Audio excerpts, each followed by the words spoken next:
Саламатсыздар ма? Бүгін осындай әдемі бомбоньерка жасаймыз. Сонымен қатар сіздерге осы видеоның соңында жақсы лайфхак көрсетемін. Сол үшін видеоның соңына дейін қарап, мұқият тыңдаңыз. Мына жерде текст, мына жерде міне Батыргали Динара дизайн деп тұр, ал мына жерге текстін жазасыз. Мынау шаблон күйінде осындай болады. Бұл шаблондардың барлығын менің телеграм каналымнан аласыз. Каналға қосылу үшін маған WhatsApp номерге жазыңыз. Осы видеоның астында ссылка тұрады. Соған басып менің WhatsApp номеріме өтуіңізге немесе бесплатный телеграм каналдарына өтуіңізге болады. Мінекей осылай қиып тастайсыз айналасын бәрін. Содан кейін беговать етіп шығасыз.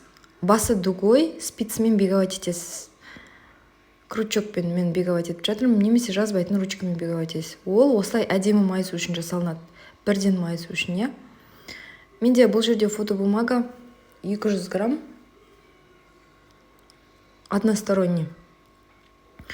Мінекей барлық жерін беговать етіп майыстырып болғаннан кейін жанынан жабыстыра қоясыз. Оп-оңай, просто бұның майысатын жері өте көп, бірақ көрінгенде өте әдемі, эффектно көрінеді. Бриллиант түрінде жасалынған осындай бомбоньерка және минимализм түрінде өте әдемі болады. Мінекей осылай асты обычный бомбоньеркалар сияқты пирамида біздің каналда бар. Тап сондай болып өзінен жабылады, самосборный, то есть мінекей осылай, сосын крышкасын жауып қоюыңызға болады. Немесе бұған осындай лента алып байлап қоюыңызға да болады. Себебі каналда бұдан басқа көптеген осындай шаблонмен жасалынған осындай басқаша дизайндағы осындай коробочкалар көп. Мұнаның басында узоры бар, бұған не обязательно байлау, даже не надо.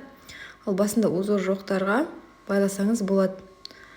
Әдемі узорын жаппас үшін лучше не надо, я думаю. Мінекей осылай байлайсыз.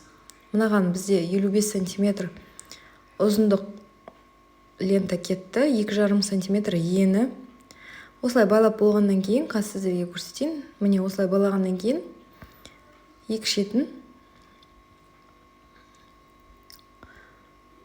осылай, содан кейін бүресіз, екеуін бірге ұстайсыз, қақ ортасынан бүктейсіз, содан кейін қайшымен қиясыз. Осындай лайфхак көрсеткім келеді. Содан қандай әдемі шығатын қазір көрсетемін. Мінекей екіге бүктедім, екеуін бірге ұстап алып. Содан кейін мінекей осындай әдемі банттың шеттері осындай әдемі болып шығады. Осылай жасауыңызға сізге де болады. Мінекей осындай әдемі бомбоньерка шықты. Ұнаса міндетті түрде лайк басып, комментарий жазып кетіңіздер. Жақсы, сау болыңыздар.